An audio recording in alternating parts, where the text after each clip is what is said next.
નમન બાળ મિત્રો, આજે આપણે ધોરણ 7 વિજ્ઞાન વિષયમાં પાઠ નંબર 9 ભૂમિ વિશે માહિતી મેળવીશું। આપણે બધા જાણીએ છીએ કે ભૂમિ શબ્દ જમીનના પર્યાય શબ્દ તરીકે ઓળખાય છે। હવે આ પાઠની અંદર આપણે જમીન વિશે અથવા તો આપણે કહી શકીએ ભૂમિ વિશે માહિતી મેળવવાની છે। તમને લોકોને એવું થશે કે જમીન વિશે આપણે ઘણું બધું જાણીએ જ છીએ, એ માટે વળી શું ભણવાનું?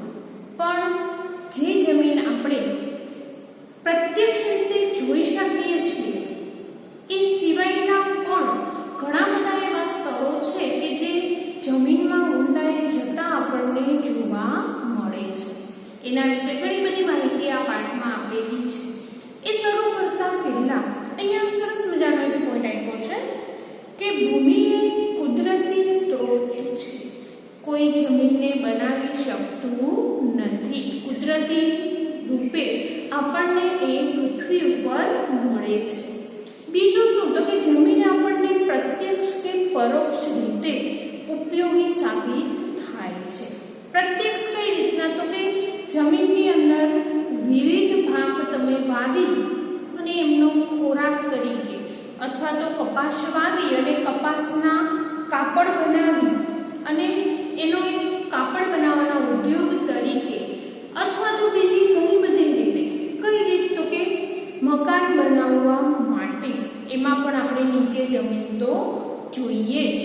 આમ રોડ બનાવવા, મકાન બનાવવા, ખોરાકની ઉત્પત્તિ માટે આવા ઘણા બધા પોઈન્ટ છે કે જે જમીનને સંલગ્ન છે। જો જમીન ના હોય તો સજીવ સૃષ્ટિ શક્ય નથી। પાઠની શરૂઆત કરીએ કે ભૂમિ એ ખૂબ જ અગત્યનો કુદરતી સ્ત્રોત છે।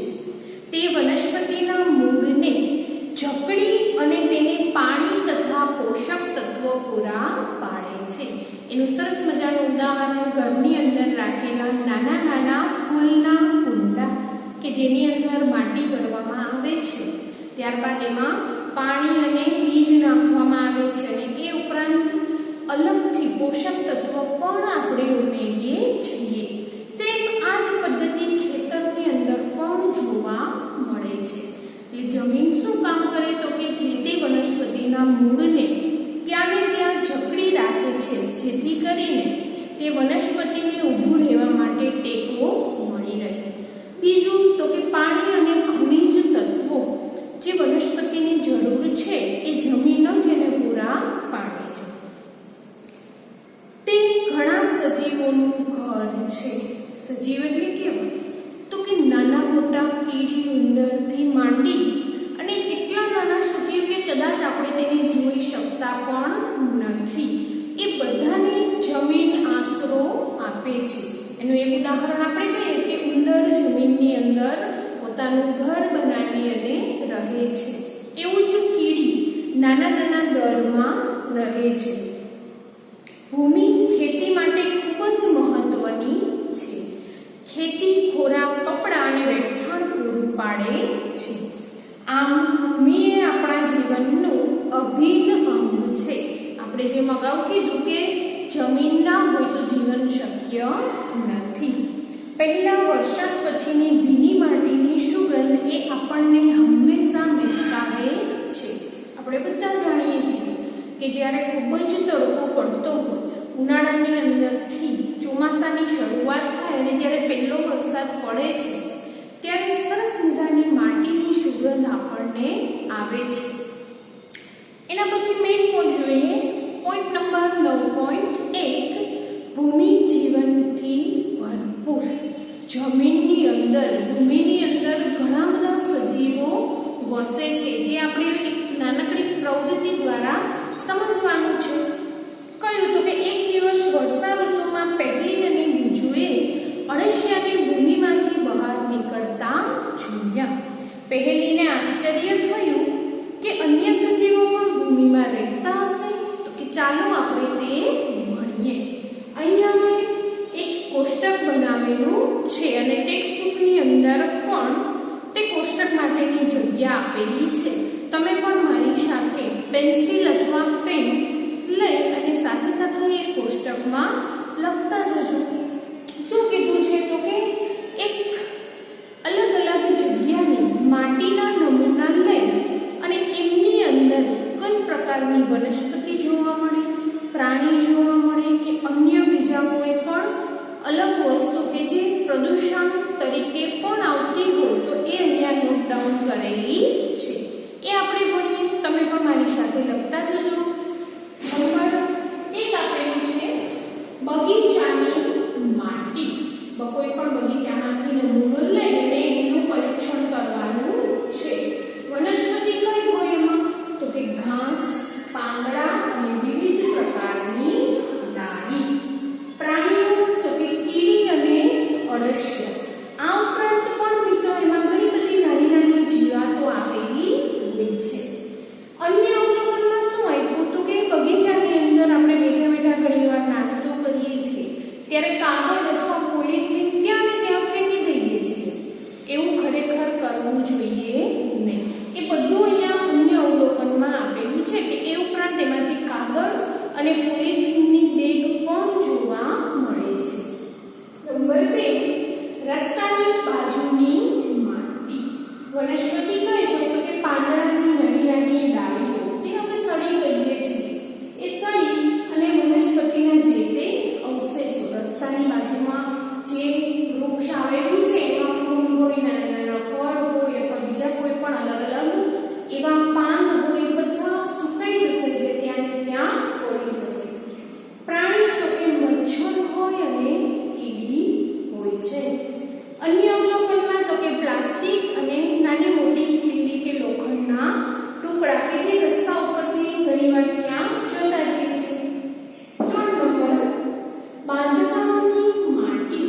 જે જગ્યાએ કોઈ પણ મકાન અથવા તો મોટું બિલ્ડિંગ બનતું હોય અથવા બીજું કોઈ પણ બાંધકામ થતું હોય ત્યાંની માટી. વનસ્પતિની અંદર શું આવે તો કે નાના નાના લાકડાના અવશેષો. ત્યાં બીજું કોઈ વૃક્ષ કે વનસ્પતિ ઉગી શકે નહીં.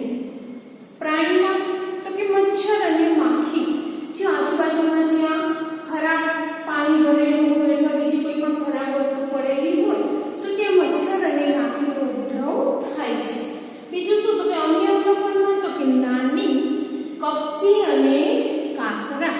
કપચી એટલે શું તો કે નાની રેતી જેવા ટુકડા જે મકાન ચણવામાં પણ યુઝ થાય છે.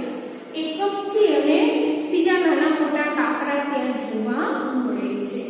નંબર 4 ખેતરની માટી.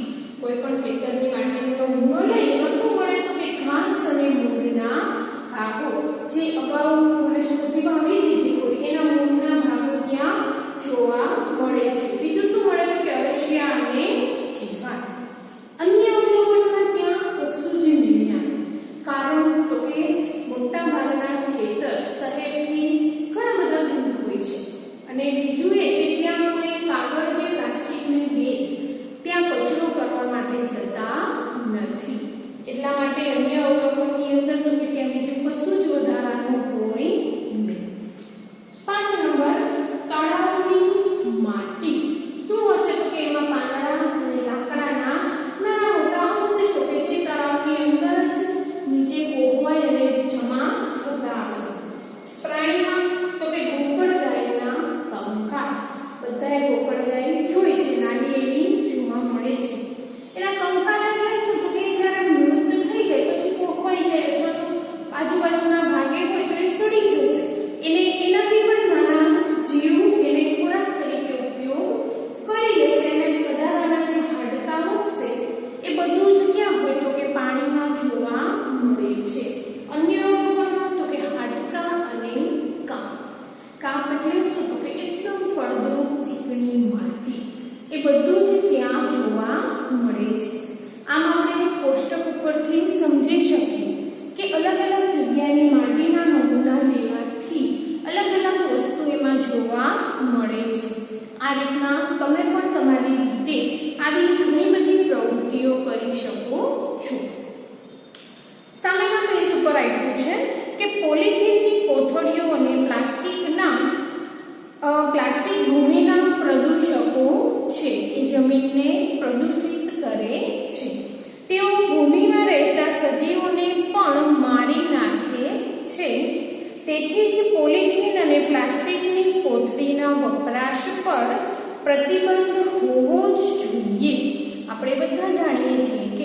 સમય પહેલા એમની ઉપર પ્રતિબંધ આવેલો હતો, પણ અત્યારે બજારની અંદર બધી જ જગ્યાએ પ્લાસ્ટિકની કોથળીઓનો ઉપયોગ થાય છે. અન્ય પદાર્થો જે ભૂમિને પ્રદૂષિત કરે છે તેની અંદર કચરો, રસાયણ અને જંતુનાશકો છે. કચરા અને રસાયણો પર પ્રક્રિયા કર્યા પછી તેને ભૂમિમાં મુક્ત કરવા જોઈએ. જંતુનાશકોનો ઉપયોગ ઓછામાં ઓછો થવો જોઈએ. આ વસ્તુ ખૂબ જ ગંભીર પરિણામ નોતરી શકે છે. જે તે કારખાના આવેલા હોય એમાંથી જે વેસ્ટ પાણી અથવા તો જે પણ ઘન કચરો નીકળે છે એ બધાને પહેલેથી જ પ્રોસેસ કરી અને પછી જ પર્યાવરણની અંદર ખુલ્લો મૂકી શકાય. આવા ઘણા બધા નિયમ છે, પણ એમાંનું ઘણું જ ઓછું અમલમાં આવે છે અને વાતાવરણને, જમીનને અને પાણીને ક્યાંક અંશે મોટું નુકસાન નોંધે છે. હવે પછી આપણે જોઈએ ભૂમિની રૂપરેખા.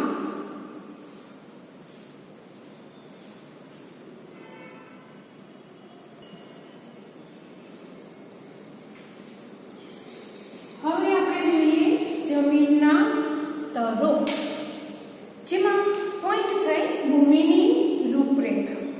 ભૂમિ વિવિધ સ્તર ધરાવે છે. સ્તર એટલે શું મિત્રો? તો કે એક ઉપર બીજું પડ, જે આપણે અહીંયા જોઈ શકીએ છીએ કે જમીનની અંદર વિવિધ અલગ અલગ એવા પડ આવેલા છે. એના માટે એક પ્રવૃત્તિ કરીએ. પ્રવૃત્તિ નંબર 9.2. થોડીક માટી લો. માટીના ઢેફાને હાથ વડે તોડી અને પાવડર બનાવો.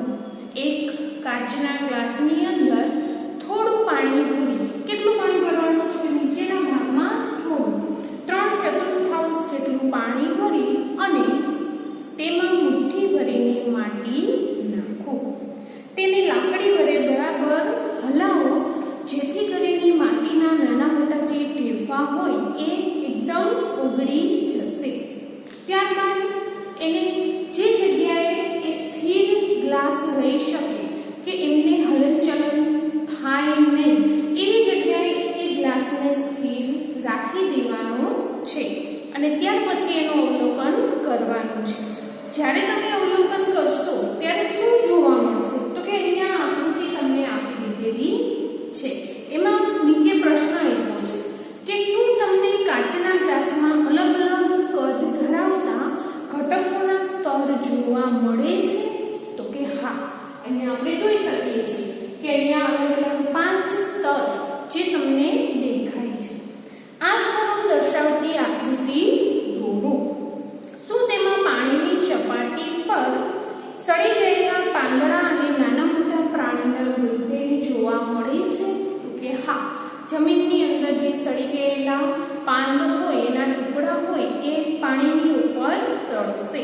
આ સિવાય બીજી એવી અશુદ્ધિ કે જે હળવી હોય એ પણ પાણી ઉપર તમને જોવા મળશે. ભૂમિમાં રહેલા સડેલા મૃત ઘટકોને સેન્દ્રિય પદાર્થો કહી શકાય. સેન્દ્રિય પદાર્થ એટલે શું એવો પ્રશ્ન થાય તો શું કહી શકાય? તો કે જમીનમાં રહેલા સડેલા મૃત ઘટકો કે જેને આપણે સેન્દ્રિય પદાર્થ તરીકે ઓળખી શકીએ છીએ. તમને કદાચ જાણ હશે કે ભૂમિએ પાણી, પવન અને વાતાવરણ દ્વારા મોટા પથ્થરોના તૂટવાથી બને છે. આ પ્રક્રિયાને અપક્ષય એવું નામ આપવામાં આવે છે. કોઈ પણ ભૂમિનો પ્રકાર તે કયા પ્રકારના પથ્થરમાંથી બનેલી છે તેના ઉપર આધાર રાખે છે. અને બીજું શું? તો કે તેમાં ઉગતી વિવિધ વનસ્પતિ જેનું નિરીક્ષણ કરી અને તમે એ જમીન કેવી હશે એ કહી શકો. ઉદાહરણ તરીકે દરિયા કિનારાની જમીન હોય એની અંદર નાળિયેરી સારા પ્રમાણમાં થાય છે. બીજું તો કે જે જગ્યાએ સરસ મજાની ફળદ્રુપ જમીન હોય ત્યાં મોટા ઘટાદાર વૃક્ષો ઉગે છે. અહીંયા આપણે અલગ અલગ સ્તરો જોયા. એકવાર ખાલી નજર કરી લઈએ કે જ્યારે માટીને નાખી અને ગ્લાસમાં હલાવવામાં આવે છે અને એ સ્થિર થશે ત્યારે શું થશે?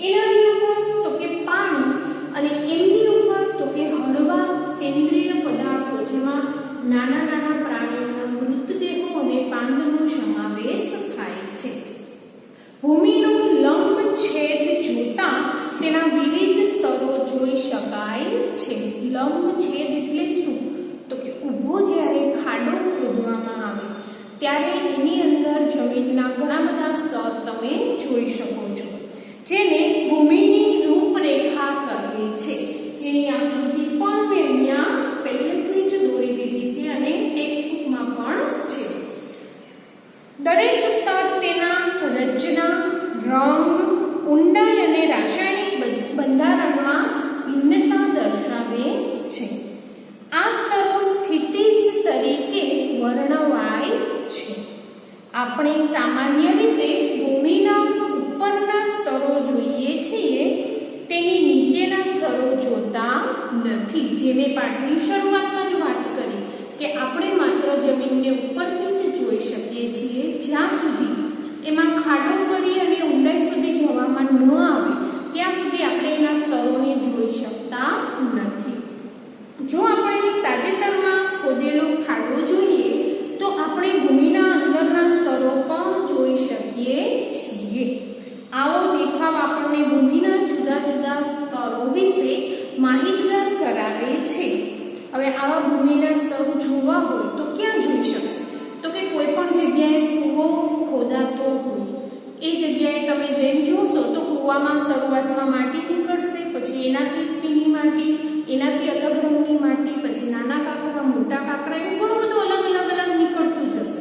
બીજું તો કે જે જગ્યાએ મકાનના પાયા ખોદાતા હોય એ જગ્યાએ પણ તમે વિવિધ પ્રકારના માટી, કાંકરા જેવા સ્તરો જોઈ શકો છો. આ ઉપરાંત પહાડી રસ્તાઓ કે ઢાળવાળા નદી કિનારે પણ આવા સ્તરોને જોઈ શકાય છે. સૌથી ઉપરનું સ્તર ઘેરા રંગનું અને સેન્દ્રિય પદાર્થો તથા ખનિજ દ્રવ્યોથી ભરપૂર હોય છે.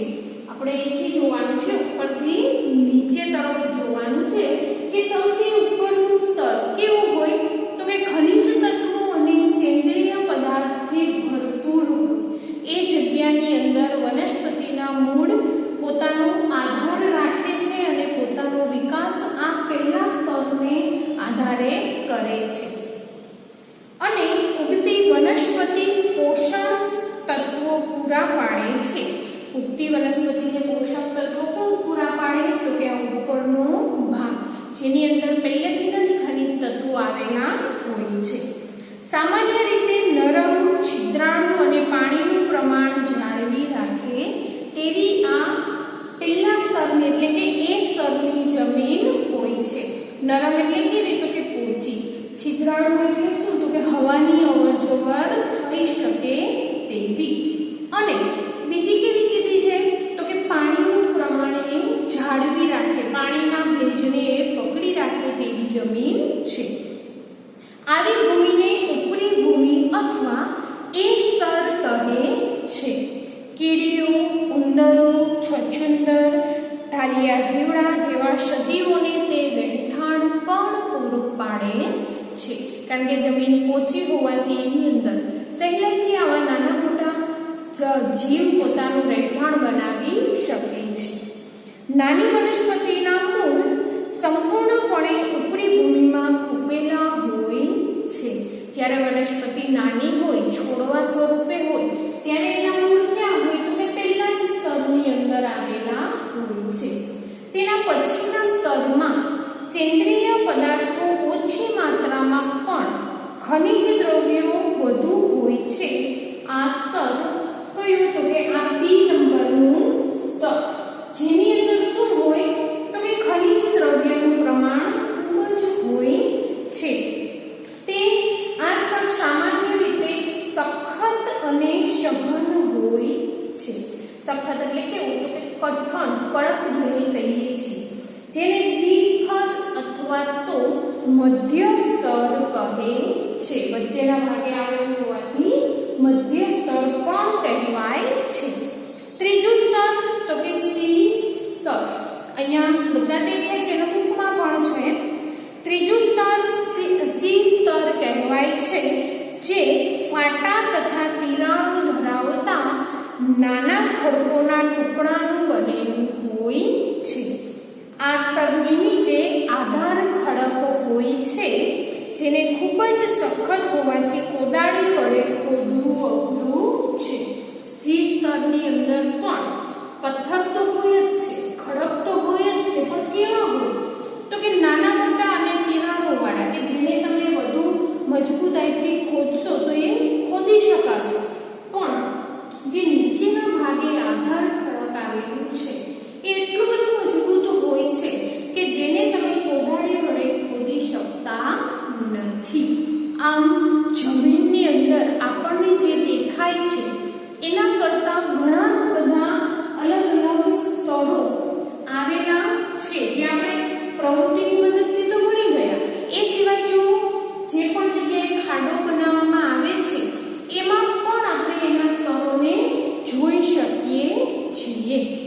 આજે આપણે આ પાઠની અંદર જમીન વિશે ઘણી બધી માહિતી મેળવી અને પ્રવૃત્તિ પણ ભણી.